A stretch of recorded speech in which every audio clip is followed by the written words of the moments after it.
The United Nations resolution declaring the transatlantic slave trade as the gravest crime against humanity perfectly exposes the hypocrisy that still runs deep in that institution. Because here are the facts. Europeans rarely marched into the African interior to capture slaves. The overwhelming majority of enslaved Africans sold to Europeans were captured by other Africans, kings, chiefs, kingdoms, raiding parties, and then traded at coastal ports for goods. And when I say majority, I mean about 90% of the entire trade involved Africans capturing and selling other Africans. African societies practiced slavery long before Europeans arrived. Europeans didn't invent it. They industrialized and commercialized a system that already existed. Some kingdoms, like Kingdom of Dahomey, literally built their entire power structure and economy on the slave trade. So Africans captured fellow Africans, sold them, profited from it for centuries, and now those same groups are demanding reparations for a crime they directly participated in. Make that make sense? Now let's talk about the gravest crime. How do you single out the transatlantic trade when the Arab trans-Saharan slave trade lasted nearly 1,300 years and took up to 14 million Africans? How do you ignore the 20 million people unalived under atheist communist Joseph Stalin and the 65 million under Mao Zedong? If Britain should pay reparations, then let's be consistent. Will the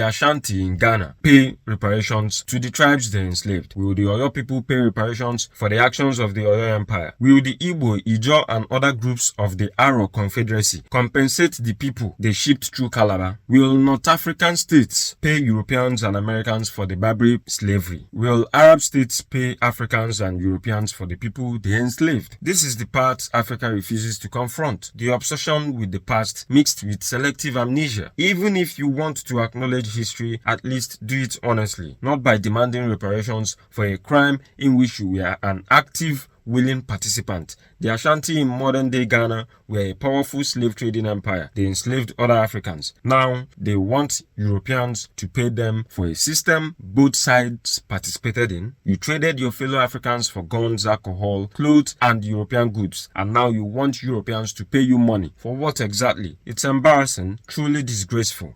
Think sharper.